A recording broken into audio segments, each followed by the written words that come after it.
Hello बच्चों, let's see this question. Here we have to match the column first with column second. अब देखिए column first में हमें A दिया है photon, B electron, C psi square and D is principal quantum number N.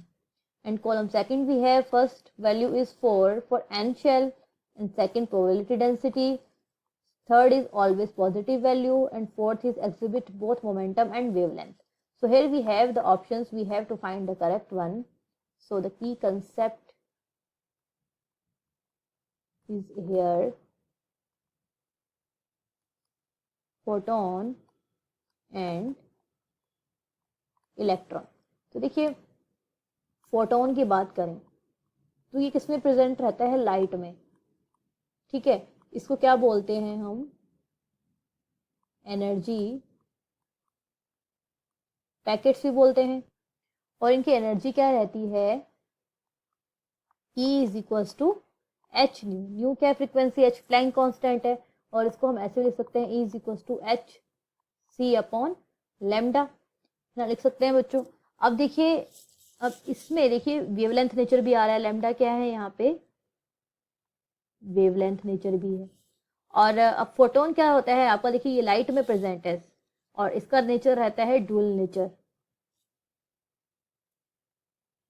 यानी कि ये particle form में भी होगा फोटोन और इसमें वेव फॉर्म भी होगी। ठीक है, अब फोटोन रहता है मासलेस, इसमें कोई मास नहीं होता है। अगर ये, क्योंकि ये लाइट में प्रेजेंट है ना, पार्टिकल है जो लाइट में प्रेजेंट है, कोई मास नहीं रहता है, तो ये मासलेस है। तो इसमें मोमेंटम कैसा होगा? मोमेंटम होगा इस वेव नेचर की वजह से, बताया ना मैंने, लैम्डा वेवलेंथ, इसकी वजह से इसमें मोमेंटम रहता है जिसकी वैल्यू रहती है P is equal to H upon lambda. ठीक है, ये इसका है यहाँ पर मोमेंटम। ठीक है बच्चों, तो फोटोन आपका क्या है? इसमें लाइट में प्रेजेंट होता है एज अ एनर्जी पैकेट्स जो ड्यूल नेचर में होता है एज अ पार्टिकल और वेव। और वेव की वजह से इसमें वेवलेंथ रहती है लैम्डा, और पार्टिकल नेचर की वजह से इसमें मोमेंटम रहता है एच अपॉन लैम्डा। सो अब इलेक्ट्रॉन की अगर हम बात करें तो देखिए इलेक्ट्रॉन, अब इलेक्ट्रॉन का आपको पता है कि इसमें मास प्रेजेंट होता है, मास रहता है इसमें, और ये भी क्या रहता है? ड्यूल नेचर में रहता है। इसमें भी पार्टिकल फॉर्म में रहता है और आपका वेव फॉर्म में रहता है।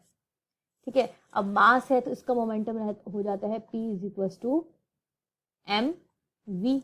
वी क्या है यहाँ पे? स्पीड ऑफ इलेक्ट्रॉन से, जिस स्पीड से इलेक्ट्रॉन मूव कर रहा है। अब वेव फॉर्म में है तो इसमें वेवलेंथ भी होगी जिसे डी ब्रॉगली वेवलेंथ भी बोलते हैं। Lambda is equal to H upon M V. इसको हम यहाँ लिख लेते हैं, that is lambda is equal to H upon M V, और we can see that H upon P. ठीक है, तो ये यहाँ पर वेवलेंथ रिप्रेजेंट कर रही है इलेक्ट्रॉन के वेव नेचर को, किसमें वेव नेचर है, और पी मोमेंटम है तो पार्टिकल नेचर को रिप्रेजेंट कर रहा है। सो यानी कि हमारा ए का ऑप्शन और बी का ऑप्शन क्या हो जाएगा? फोर्थ। तो बच्चों ये हमारा ए फोटोन था और बी यहाँ पे इलेक्ट्रॉन था, दोनों का जो ऑप्शन रह जाएगा दैट इज फोर्थ। नेक्स्ट हमें दिया है size square. It is a wave function का स्क्वायर, यानी कि इसको बोल देते हैं प्रोबेबिलिटी। अब देखिए इसको आप स्टर्डिंजर वेव इक्वेशन में यूज करते हैं, प्रोबेबिलिटी डेंसिटी है ये। अब डेंसिटी जनरली क्या होता है भाई? दिस इज द वॉल्यूम पर मास होता है ना, मतलब कितने वॉल्यूम में कितना मास प्रेजेंट है। लेकिन अब यहाँ पे हम इलेक्ट्रॉन की बात करेंगे। किसकी बात करेंगे? इलेक्ट्रॉन। तो यहाँ पर आ जाता है वॉल्यूम पर इलेक्ट्रॉन, मीन्स इलेक्ट्रॉन कितने प्रेजेंट हैं इतने से वॉल्यूम में। तो प्रोबेबिलिटी डेंसिटी क्या होती है? That is finding of an electron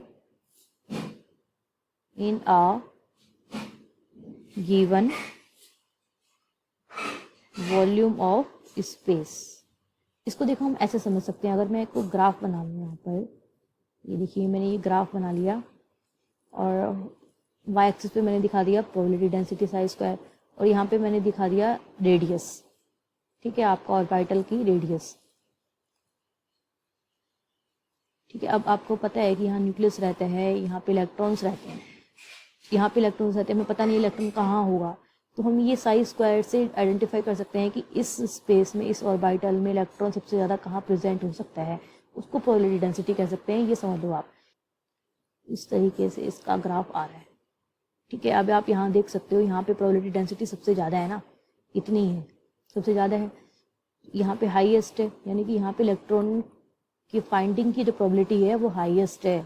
और यहाँ पे आप देख रहे हो, यहाँ पे साई स्क्वायर क्या है, 0 है, 0 है, तो यहाँ पे इलेक्ट्रॉन फाइंडिंग की जो प्रोबेबिलिटी है वो क्या है, 0 है, यानी कि ये क्या हो गया, नोडल प्लेन। यहाँ पे इलेक्ट्रॉन तो प्रेजेंट होगा ही नहीं, तो ये नोडल प्लेन कहलाता है। ठीक है, इस तरीके से साई स्क्वायर क्या करेगा, आपको इलेक्ट्रॉन फाइंडिंग की प्रोबेबिलिटी को डिफाइन करता है। तो ये हो गया प्रोबेबिलिटी डेंसिटी, और इसकी वैल्यू हमेशा कैसी रहती है बच्चों, पॉजिटिव रहती है। कैसी रहती है, पॉजिटिव। नेक्स्ट देखिए, नेक्स्ट हमें दिया है principal quantum number. Principal quantum number, इसको हमें पता है कि n से रिप्रेजेंट करते हैं, और प्रिंसिपल क्वांटम नंबर की वैल्यू 0 तो कभी हो ही नहीं सकती। 0 हो जाएगा तो यानी कि एटम एग्जिस्ट ही नहीं कर रहा है, उसमें ऑर्बिटल्स ही नहीं होंगे।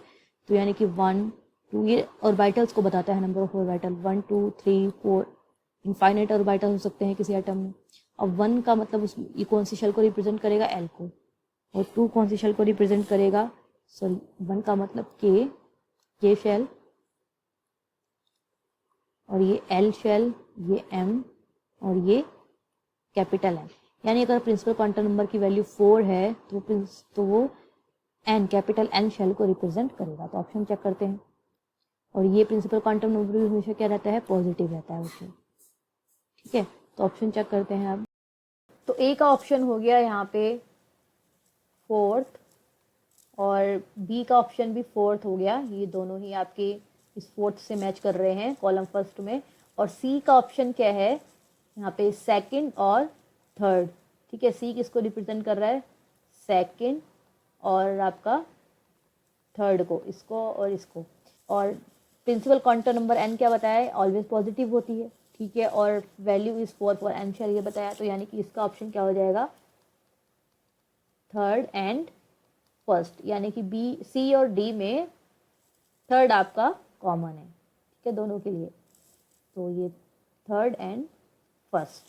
So option, if we see, C is the right answer of this question. I hope you should well. Best of luck.